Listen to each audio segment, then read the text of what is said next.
नमस्कार दोस्तों, स्वागत है आपका अपने YouTube चैनल सिविल जीके पर। तो आज की इस वीडियो में जो 3 मौलिक अधिकार बच गए थे, हम उसे कवर करेंगे। इससे पहले वाली वीडियो में मैंने 3 मौलिक अधिकार थे, उनको कवर कर दिया है। आप उसे ज़रूर देख लेना।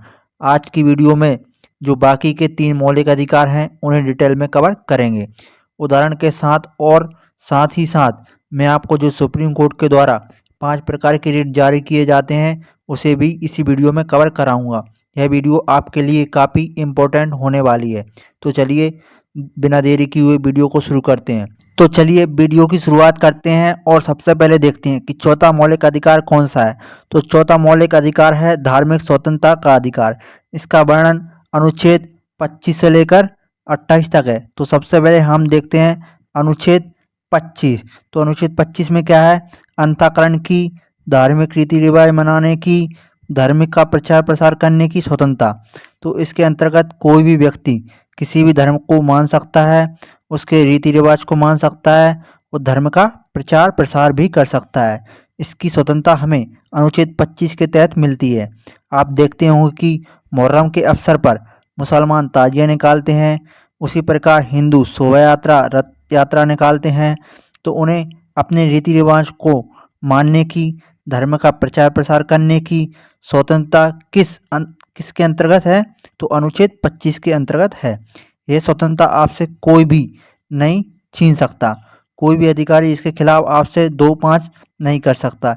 यह स्वतंत्रता आपको संविधान के द्वारा मौलिक अधिकारों में दी गई है। उसके बाद हम देखते हैं अनुच्छेद 26। 26 में क्या है? धार्मिक कार्यों के प्रबंध की स्वतंत्रता। इसके अंतर्गत कोई भी व्यक्ति अपने धर्म के लिए संस्थाओं की स्थापना, कानूनी रूप से धार्मिक संपत्ति का अर्जन, स्वामित्व व प्रशासन करने का अधिकार है।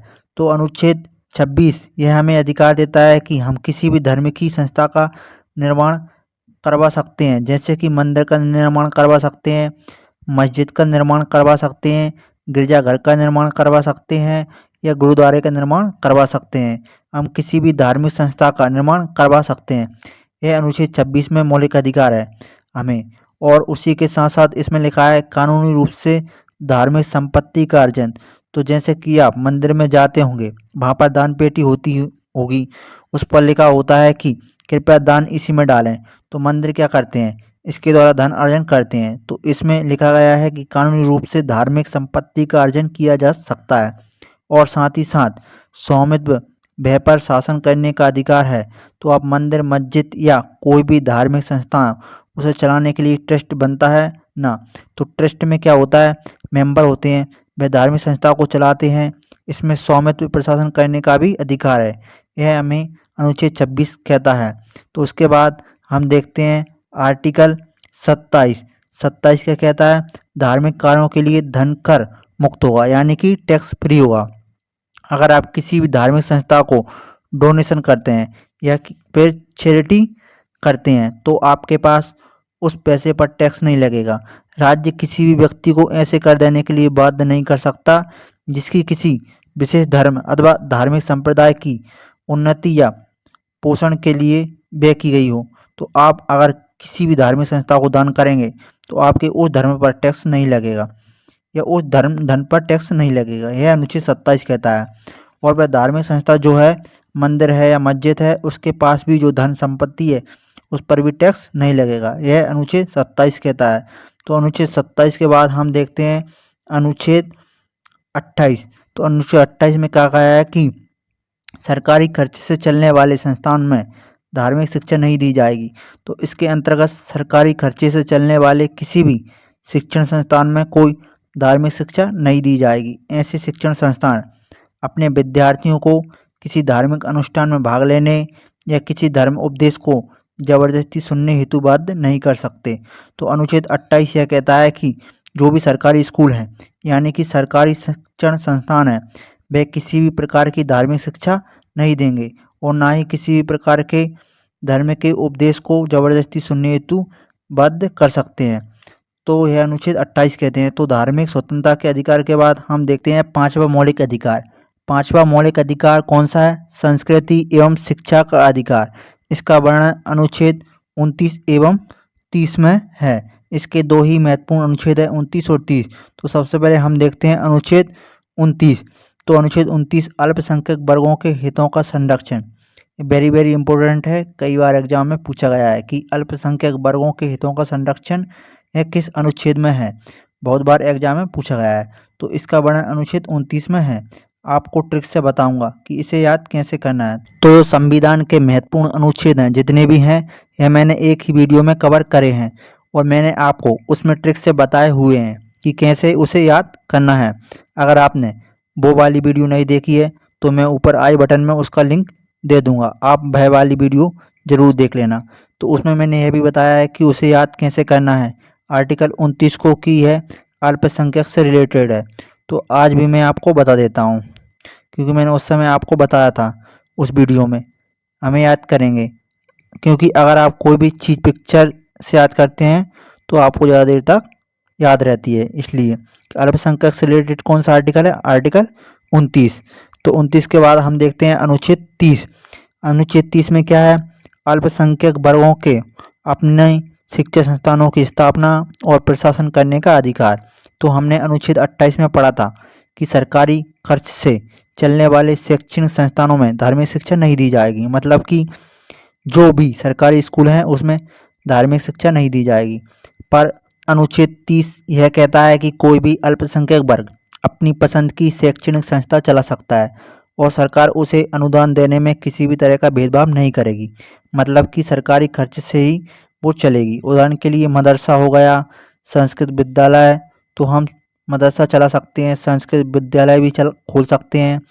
यह छूट हमें देता है आर्टिकल 30। तो कोई भी अल्पसंख्यक वर्ग यह चला सकता है और उससे सरकारी खर्च, मतलब कि सरकार के द्वारा तनख्वाह भी मिलेगी। तो यह आर्टिकल 30 कहता है। तो अब हम देखते हैं छठा मौलिक अधिकार, तो है संवैधानिक उपचारों का अधिकार। इसका वर्णन अनुच्छेद 32 में है।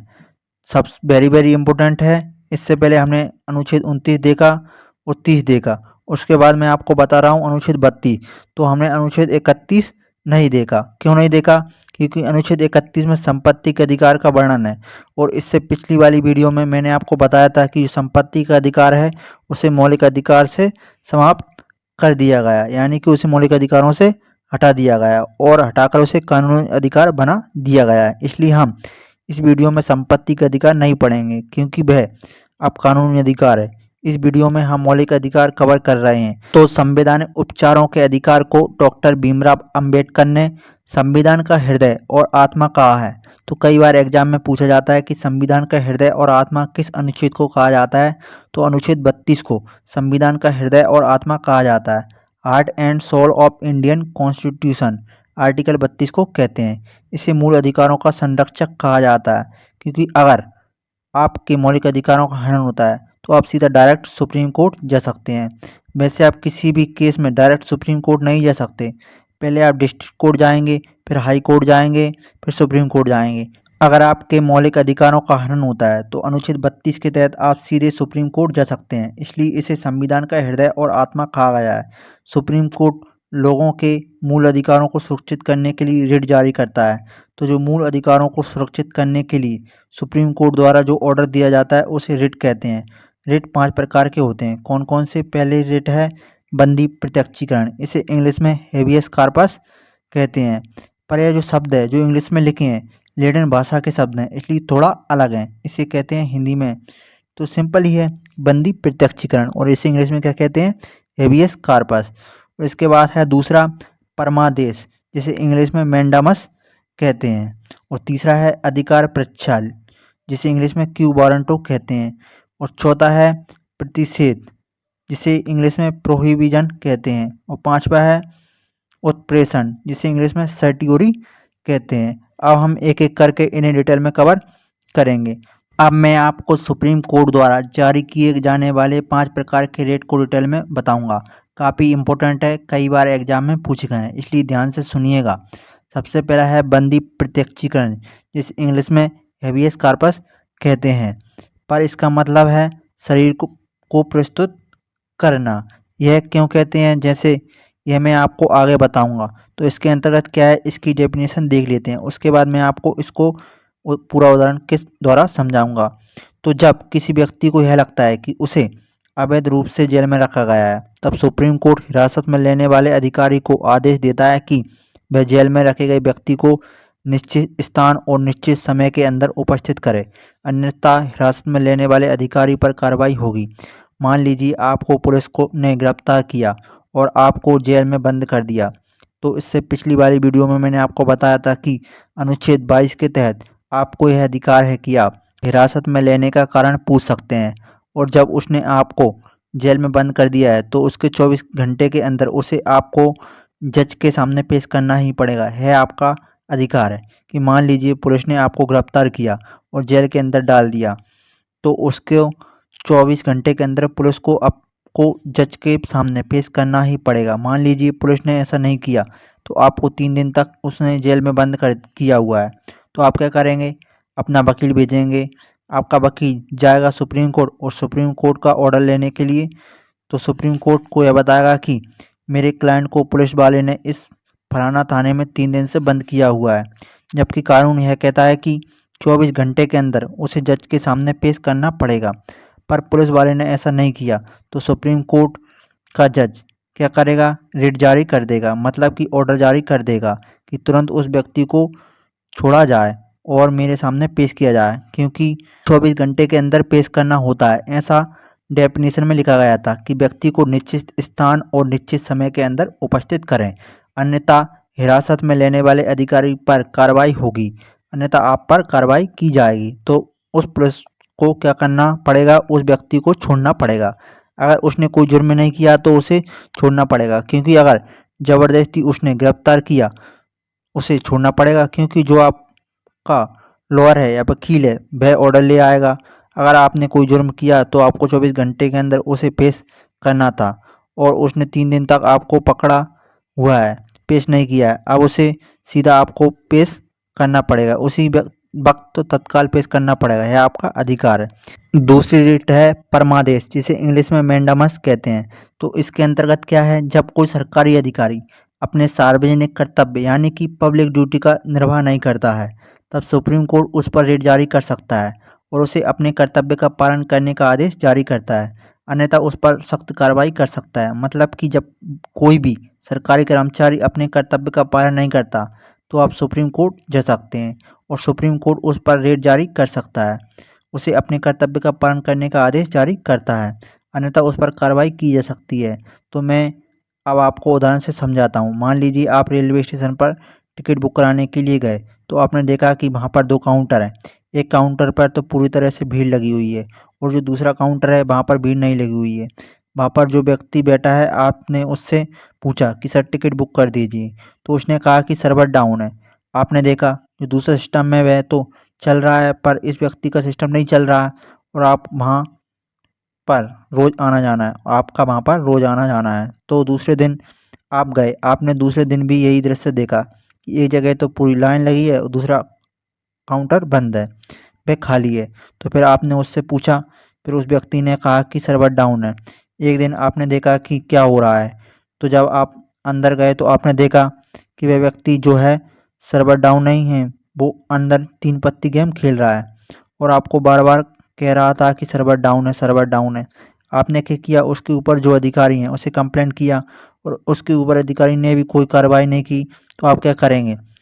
सुप्रीम कोर्ट जा सकते हैं, सुप्रीम कोर्ट में जाकर उसके खिलाफ ऑर्डर जारी करवा सकते हैं। तो अब क्या करेगा सुप्रीम कोर्ट? सुप्रीम कोर्ट, क्योंकि वह एक पब्लिक ड्यूटी कर रहा है ना, वह व्यक्ति सरकारी नौकर है तो वह अपनी ड्यूटी का निर्वाह नहीं कर रहा है। याद रखिएगा जो परमादेश है यह प्राइवेट पर नहीं लगेगा, यह सिर्फ सरकारी कर्मचारियों पर लगेगा, क्योंकि जो प्राइवेट ड्यूटी करते हैं वह तो आपको पता ही कैसे काम करते हैं, पर जो सरकारी ड्यूटी करते हैं वो भी ढीला काम करते हैं। तो आप क्या करवा सकते हैं? सुप्रीम कोर्ट द्वारा जारी रिट करवा सकते हैं। सुप्रीम कोर्ट एक ऑर्डर जारी करेगा, जो उससे ऊपर अधिकारी है उससे कहेगा कि इसके खिलाफ तुरंत एक्शन लो, तो उसको तुरंत उसके खिलाफ एक्शन लेना पड़ेगा, क्योंकि सुप्रीम कोर्ट द्वारा रिट जारी किया गया। जब कोई भी सरकारी कर्मचारी अपनी ड्यूटी का पालन नहीं कर रहा है तो उसके खिलाफ सुप्रीम कोर्ट जा सकते हैं। उसके बाद है तीसरी रिट, यानी कि अधिकार परीक्षा लेख, जिसे इंग्लिश में क्यू वारंटो कहते हैं। तो इसमें क्या है? यह रिट तब जारी किया जाता है जब कोई व्यक्ति गैरकानूनी तरीके से कोई सरकारी पद प्राप्त कर लेता है। तो मैं आपको उदाहरण के द्वारा समझाता हूँ। मान लीजिए आप सरकारी नौकरी की तैयारी कर रहे हैं और आपके पड़ोस में भी एक लड़का सरकारी नौकरी की तैयारी कर रहा है, और एक दिन क्या हुआ, उसने आपका दरवाज़ा खटखटाया और मिठाई का डब्बा लेकर आ गया। आपने पूछा क्या हुआ, किस खुशी में? तो उसने कहा मेरी सरकारी नौकरी लग गई है। तब आपने देखा, उसका रोल नंबर चेक किया, आपने देखा तो यह तो फेल है, फिर इसकी सरकारी नौकरी कैसे लग गई?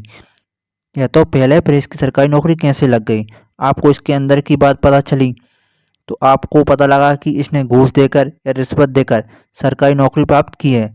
तो आप क्या करेंगे, आप सीधा सुप्रीम कोर्ट जाएंगे और उसके खिलाफ रिट जारी करवा देंगे।